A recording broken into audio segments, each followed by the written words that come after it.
Hello friends, संस्कृति कक्षा में आपका स्वागत है।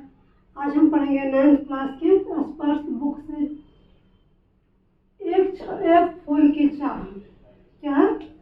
कविता है एक फूल की चाह, जिसके कवि हैं सियाराम शरण गुप्त जी। देखिए, इसमें एक फूल की चाह का मतलब इसमें यह है कि पिता है जो अपनी पुत्री के लिए माँ का प्रसाद का फूल चाहते हैं, मतलब उनकी पुत्री की मांग है। पुत्री चाहते हैं कि माँ का चाहा हुआ फूल मुझे मिले।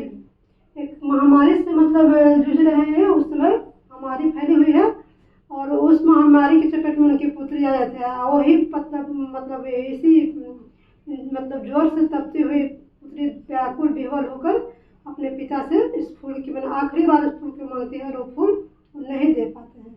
उसमें छूत का उस समय का ये है। देखिए, कविता के सहारे हम बताएंगे। ये क्या कहते हैं कवि कहते हैं, देखिए क्या हो रहा है। सब उद्वेलित कर अश्रु राशियां हृदय चिताएं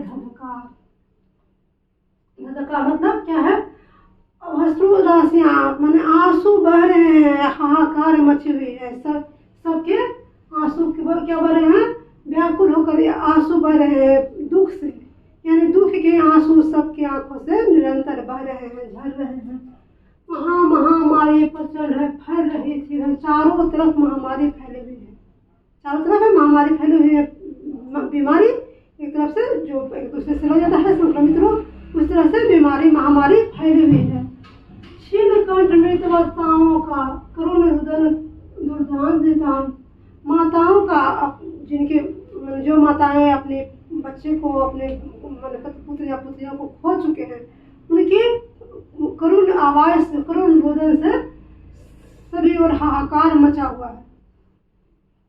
भरे हुए था निजरे के रिश्तेदारों में हाहाकार अपार शांत, मतलब रो कर उन लोगों का माने इतना मतलब ये हुआ था कि हाहाकार वातावरण में आसान था, मतलब इतना शांत वातावरण था, लेकिन फिर भी उसमें क्या था? हाहाकार मची हुई थी। हाहाकार इस तरह से मची हुई थी कि मानो एकदम निर्जन लग रहा था सभी और मृतकों की ढेर लगी हुई थी।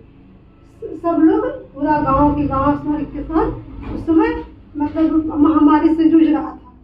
और उस महामारी में उस जिसका मतलब बच्चे खो गए थे, मृत्यु को प्राप्त किए थे, उनकी माएँ भी और अन्य भी जो जूझ रहे थे उस महामारी से, यानी जो मर चुके थे और जो मरने की स्थिति में थे, दोनों चारों तरफ हाहाकार मची हुई थी। और देखिए क्या है कि क्या होता है? बहुत रोकता था सुखिया को न जा खेलने को। बात देखिए, अब कभी कहते हैं, देखिए एक लड़की है जिसका नाम है सुखिया। कहते हैं कि सुखिया को बहुत रोकता था कि बाहर खेलने मत जाओ, क्योंकि महामारी फैली हुई थी।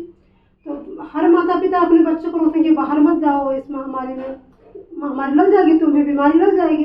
वही बोलते हैं तो कि बहुत रोकता था सुखिया को न जा खेलने को बाहर, यानी खेलने बाहर मत जाओ, बहुत रोकता था। नहीं खेलना रुकता उसका, नहीं ठहरती वह, लेकिन वह उस खेलने चली ही जाती थी। वो पल भर भी घर में नहीं ठहरती थी, वो भाग जाती थी, यानी जबरदस्ती रोकने से नहीं रुकती थी, अपने चल जाती थी। पल भर भी, एक पल भी नहीं टिक पाती थी घर में। मेरा हृदय कांप उठता था बाहर गए निहारों से। जब मैं उसे बाहर देखता था खेलते हुए तो मेरा हृदय कांप उठता था। मैं डर जाता था कि कहीं भर में बीमारी इसको भी हो जाए, महामारी फैली हुई है, कहीं न इसको बीमारी लग जाए। यही मनाता था कि बचा ले किसी भांति इस बार उसे, यानी भगवान से कभी प्रार्थना करता था कि किसी तरह से इस महामारी से, इस बारी से बचा ले, इस बच्ची को बचा ले। लेकिन देखिए, भीतर जो डर रहा छिपाए हाय वही बाहर आया, लेकिन जिसका डर था वही हुआ। भीतर जो डर रहा छिपाए हाय वही बाहर। कभी कहता है कि जिसका डर था वही, महामारी लग गई, जिसका डर था वही हुआ। एक दिवस सुखिया के तन को ताप तप्त मैंने पाया। क्या कहते हैं कि एक दिन, दिवस मतलब दिन, एक दिन सुखिया को शरीर को, तनों को तो शरीर था, शरीर को ताप मतलब जो तप्त मतलब जल रहा था, यानी एक दिन सुखिया का शरीर गर्म था, बहुत तप रहा था, जल रहा था, यानी उसको बुखार लग गया होगा। ज्वर से विह्वल हो, बोले वह क्या जानू किस डर से डर। देखिए अब मतलब जब बहुत ज़्यादा बुखार आता है व्यक्ति को, मनुष्य को, तो वह अटपटा सा बोलने लगता है, बेसुध हो जाता है, उसे कुछ याद नहीं रहता है क्या बोले हम। तो वही वही बोलती है कि मैं नहीं जानता हूँ कि डर क्या है, डरूं या न डरूं, लेकिन मुझे क्या है, देखिए ज्वर से विह्वल हो, बोले वह क्या जानू किस डर से डरे। मैं नहीं जानती हूँ किसी डर से डरूं या न डरूं, लेकिन मुझको देवी का प्रसाद का एक फूल ही दो लाकर।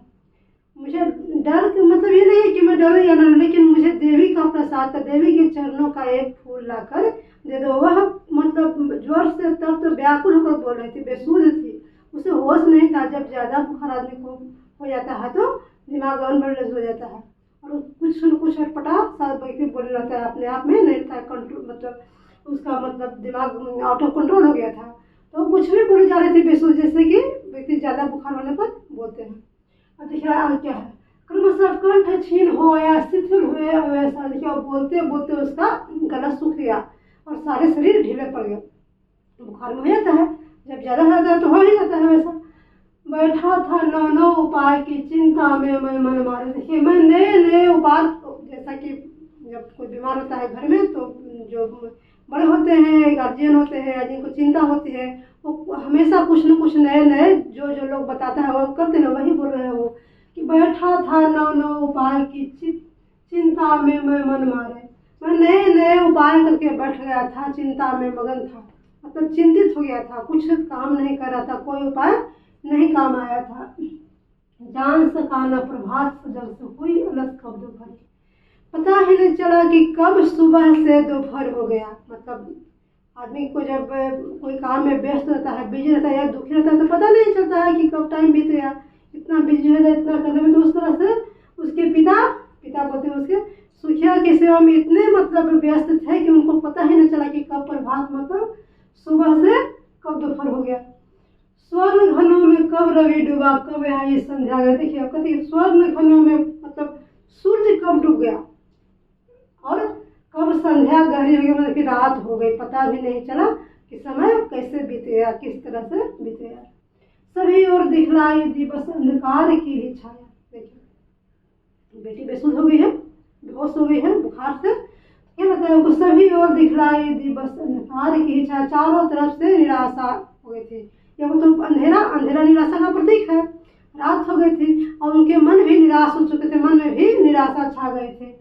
छोटी सी बच्ची को ग्रसने कितना बड़ा तिमिर आया था, एक छोटी सी बच्ची को ग्रसने, निगलने, मारने के लिए इतना बड़ा राक्षस रूपी अंधकार आया था। तिमिर मतलब अंधकार, यानी इस छोटी को जान मारने के लिए, ग्रसने के लिए, खाने के लिए, मतलब एक छोटी सी बच्ची को, फूल सी कोमल सी बच्ची को इतना बड़ा अंधकार, इतना बड़ा दैत्य रूपी अंधकार आया था।